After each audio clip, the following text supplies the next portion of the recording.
beberapa pioner yang mengadun kenal baik itu secara offline ataupun online ya, ternyata banyak yang ya bisa dikatakan salah mengartikan atau mungkin takutnya salah mengasumsi informasi ya gitu, yaitu tentang pembaruan yang kemarin itu soal rencana Pikortim untuk membuka mainnet tahun 2024 ya.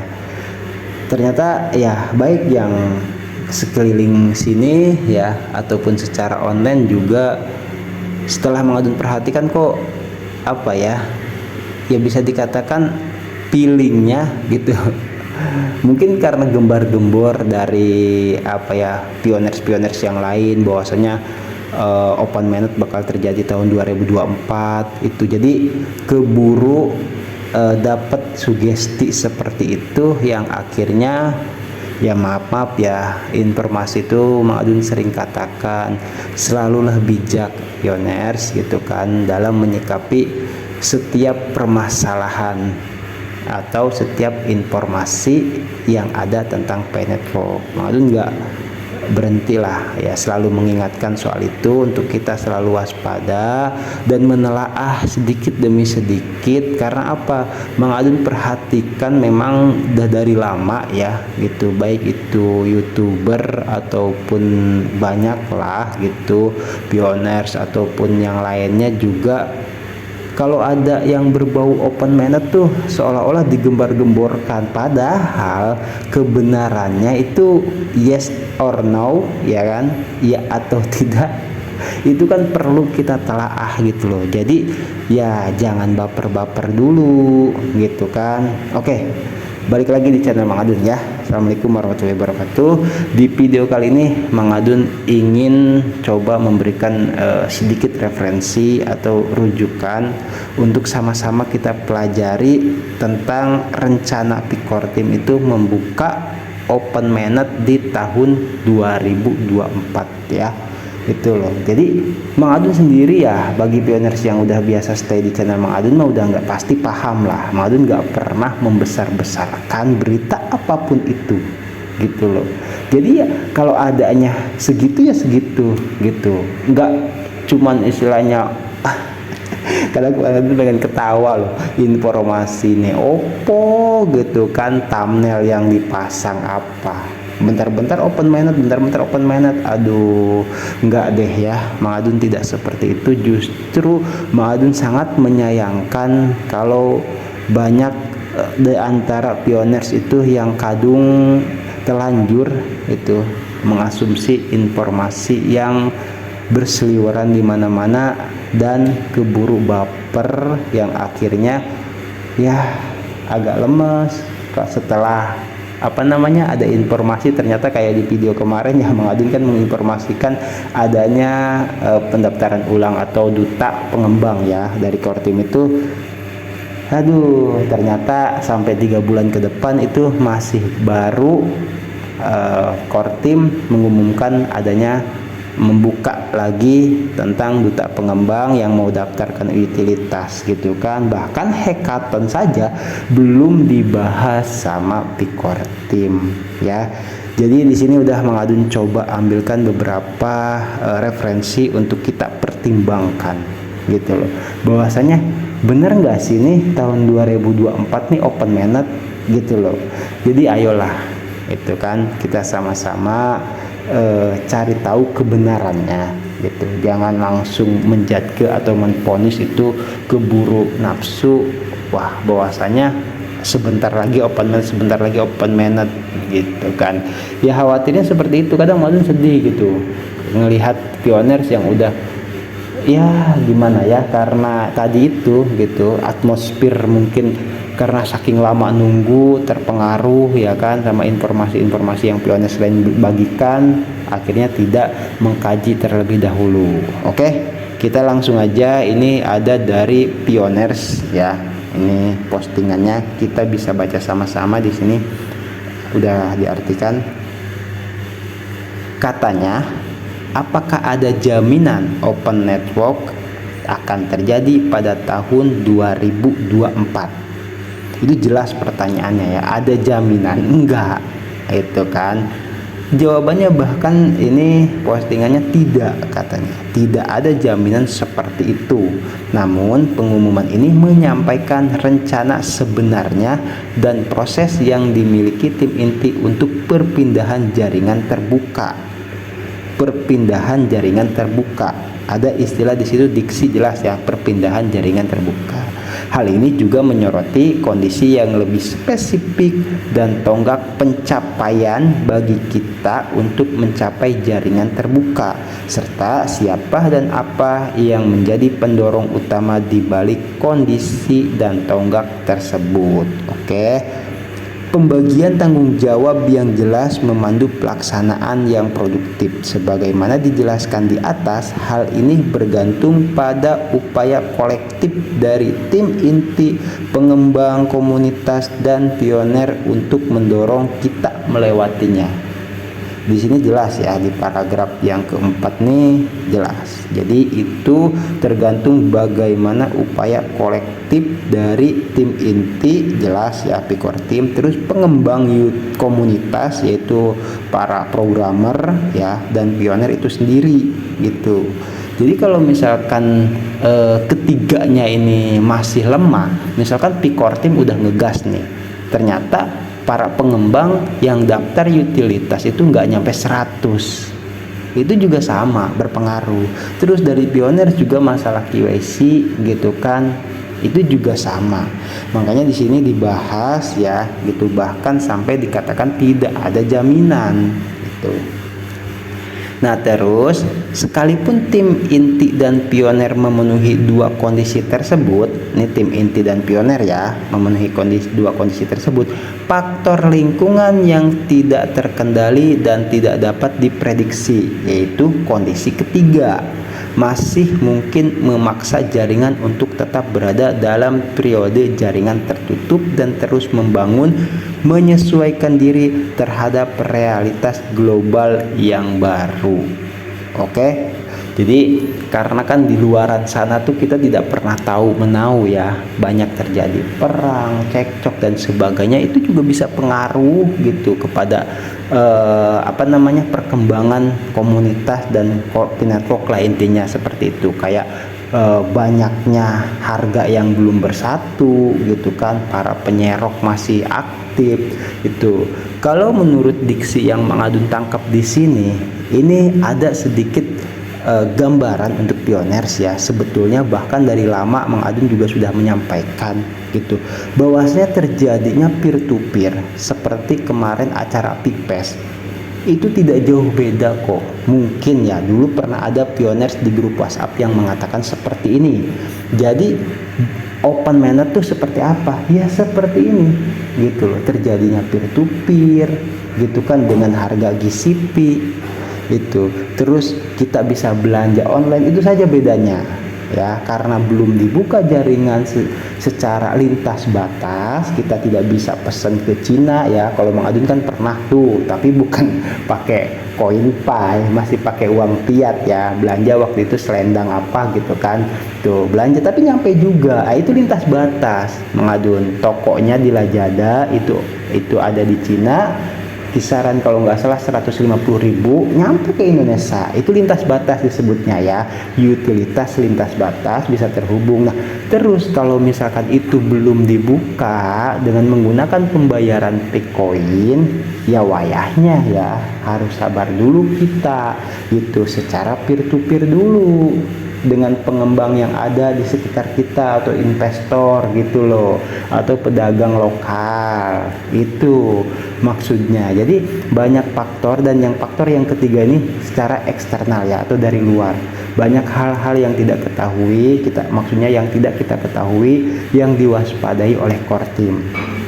Seperti itu. Kalau Mang Adun contohkan ya tadi itu, para penyerok, harga yang belum bersatu, itu membahayakan kegagalan Pi Network. Pi Network tidak boleh gagal.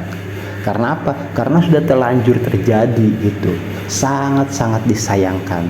Makanya seperti itu kenapa core team ya tetap kekeh, ya tetap kuat bertahan dengan keadaan yang seperti saat ini. Bukan berarti core team tidak mau membuka open mainnet atau membuka jaringan ya, karena banyak hal yang mungkin tidak kita ketahui, tapi kita harus pandai-pandai mencari tahu, kan seperti itu.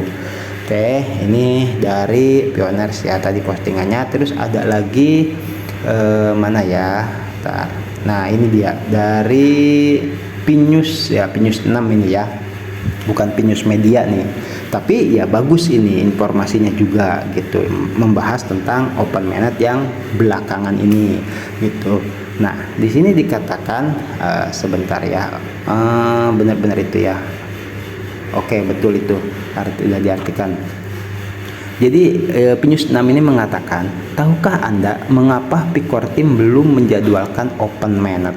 Sebab hal ini bergantung pada ekonomi dan politik global.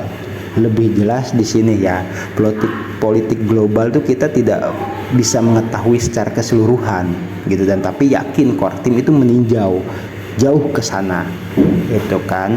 Pay diciptakan untuk merevolusi sistem keuangan global, sehingga tim inti Pay menyatakan bahwa mereka tidak dapat mengambil resiko jika ada faktor objektif eksternal yang berperan.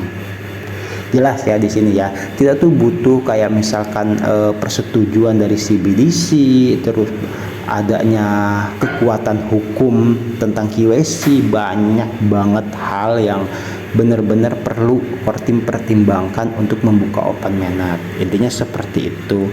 Namun yakinlah, pemerintah di seluruh dunia secara bertahap beralih ke uang blockchain ya. Ini jelas kayak adanya bridge gitu kan, terus adanya QRIS gitu, dan faktor-faktor seperti epidemi dan perang dunia tidak mungkin terjadi pada tahun 2024. Oh, maksudnya gini, dan perang dunia tidak mungkin terjadi pada tahun 2024 sehingga tidak ada faktor objektif eksternal gitu. Jadi di sini jelas ya, kalau secara eksternal itu cukup berbahaya lah gitu. Walaupun tidak terjadi perang, tapi kan ada faktor-faktor seperti epidemi dan perang dunia ya gitu. Tidak mungkin makanya open mainnet itu terjadi tahun 2024 katanya nih ya, sehingga tidak ada faktor objektif atau sesuatu yang bisa kita ambil untuk menyimpulkan bahwasanya open mainnet itu terjadi atau tidaknya di tahun 2024 itu. Permasalahan saat ini hanya terpenuhinya dua syarat yang tersisa, dan selesai atau tidaknya kedua syarat tersebut 100% tergantung pada pionernya. Jadi intinya di sini adalah Core Team memberikan pioner kekuatan untuk menentukan sejarah open mainnet, termasuk pengembang ya, pioners itu di situ. Oke, nah terus ada sedikit lagi. Jadi gitu, bukan yang atas ya. Mengapa saya begitu yakin akan hal ini? Karena jika masing-masing pioner secara proaktif segera kembali, nah segera kembali itu mungkin yang maksudnya kemarin sudah menghapus ya, yang menghapus kan Dr. Nicholas Kokalis pernah mengatakan siapa orang yang meninggalkan PNetwork atau menghapus akun PNetwork suatu saat akan kembali. Nah, ini mungkin mengutip juga kata-katanya Dr. Nicholas Kokalis ya di sini. Jadi karena jika masing-masing pioner secara proaktif segera kembali dan berpartisipasi dalam KYC itu, dan pada saat yang sama jika pengembang developer aplikasi ya DApp itu mulai berpartisipasi lebih awal, buru-buru nih, lebih awal tuh di 3 bulan pertama ya, ini nyambungnya ke situ, buru-buru ya gabung gitu kan, ketiga syarat open mainnet akan segera terpenuhi. Ini benar banget. Jadi sekarang Anda tahu apa yang perlu Anda lakukan. Pesan utama tetap Core Team benar-benar ingin membuka atau membangun open mainnet pada tahun 2024. Yes, kalau mengadun katakan sebenarnya Core Team tuh apa ya, pengen gitu membuka pada tahun 2024 tuh pengen gitu. Jadi cuman mempertimbangkan masalah secara eksternal dan menyelesaikan tugas-tugas tadi itu, masalah KYC dan utilitas ya tuh. itu sudah menyediakan Kortim. Intinya seperti itu, sudah menyediakan, syaratnya sudah ditulis, ini syaratnya sudah dikasih tahu kepada pioners dan pengembang, ya sudah tinggal kita penuhi gitu loh. Masalah KYC gitu, misalkan ya yang bisa memvalidasi pioners, yang belum KYC ya divalidasi gitu kan, menjadi validator. Tapi hati-hati, jangan asal klik, karena jujur Mang Adun ada lah gitu ya kabar bahwasanya itu asal klik aja, oh udah setuju ya. Nggak bisa kayak gitu, justru itu malah merepotkan di sananya ya, jadi macet. Yang sekiranya disetujui ya setujui, yang jangan ya jangan gitu loh. Itu yang menjadi kendala ya. Jadi validasi itu, kolom validasi itu tidak bisa untuk main-main ya. Itu soal KYC. Soal pengembang, kalau buru-buru gabung nih cepet-cepet ya di awal-awal bulan ini lah, sampai bulan Maret kan kabarnya itu, semoga gitu ya 100 kok gitu kabarnya kan, baru ada 40 nih gitu kan. Oke, jadi sebenarnya Kortim sendiri udah jelas ya, pengen juga, karena udah lama lah ya. Kalau misalkan diundur-undur terus, takutnya udah banyak pioners yang kecewa nunggu kan ya gitu. Nah, syaratnya udah dikasih tahu sama Kortim tadi itu. Oke, dan di sini ada satu lagi yang Mang Adun langsungkan dari langsungkan maksudnya oh ini nih yang di garis kolom apa nih di ini. Oh, di sini ntar kita coba baca ya, agak kecil banget ini.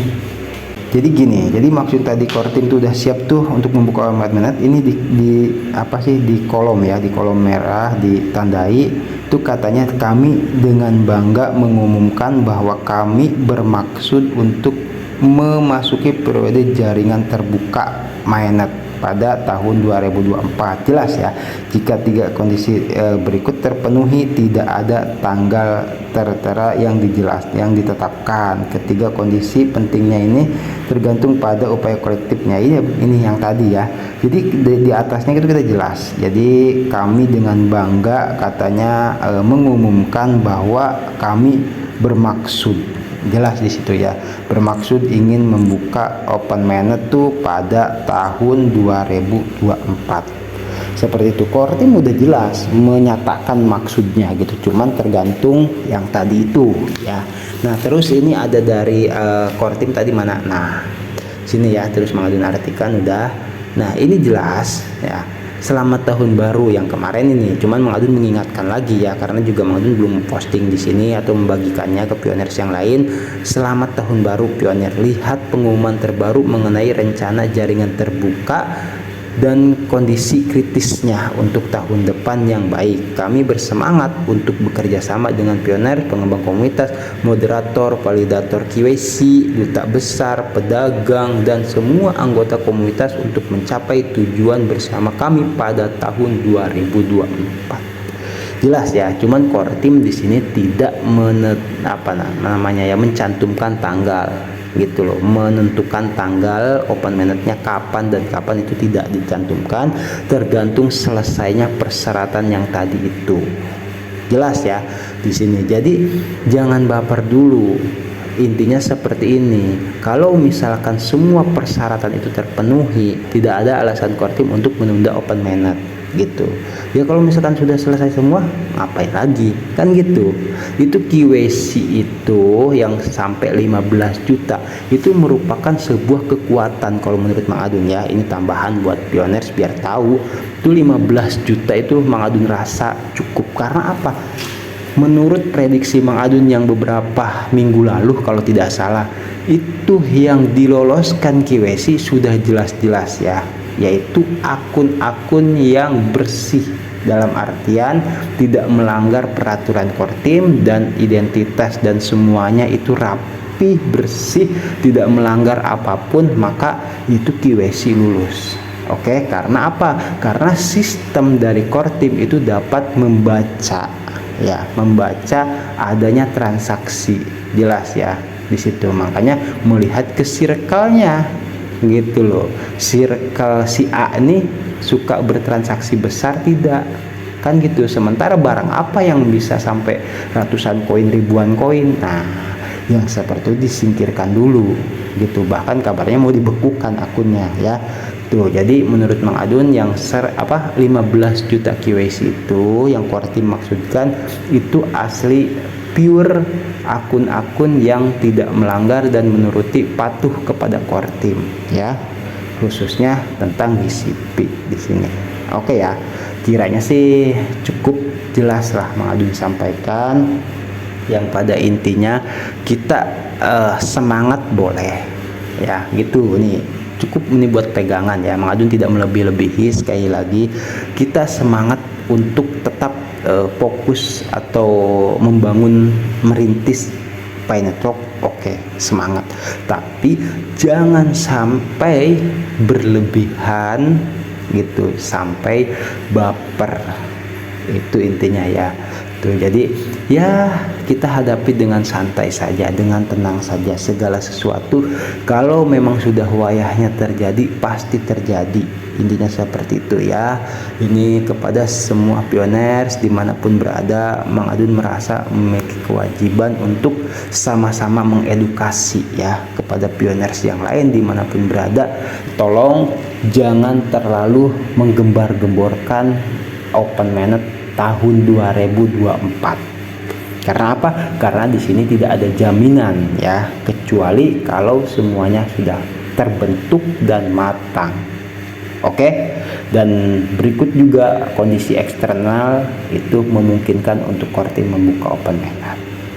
Kiranya Mang Adun udah jelas banget ini menyampaikan ya, Mang Adun rasa. Itu seperti itu ya. Mang Adun harap jangan sampai ada yang kecewa-kecewa lagi, sedih-sedih lagi, galau-galau lagi. Kita santai-santai saja ya, bareng-bareng merintis bersama-sama di Pi Network ini. Oke, salam buat semua pioners dimanapun berada ya. Terima kasih buat semuanya yang selama ini mendukung support channel Mang Adun itu. Dan tetap ya gitu, kita jaga kesehatan. Nih cuaca lagi hujan terus juga ya, semoga dilancarkan rezekinya walaupun hujan gitu ya. Pedagang-pedagang yang hangat-hangat nih kayak bakso itu gantian ya, pedagang es mungkin off dulu gitu. Oke, dan diberkahi dalam setiap urusannya ya. Oke, kalau Mang Adun ada salah-salah kata mohon dimaafkan. Pembahasan-pembahasan yang kurang lurus ya tolong diluruskan, seperti itu ya. Ngobrol-ngobrol aja sama Mang Adun mah. Oke, kalau ada yang mau ditanyakan monggo ditanyakan ya. Thank you buat semuanya. Salam persatuan, salam petir juga ya. Bye bye. Wassalamualaikum warahmatullahi wabarakatuh.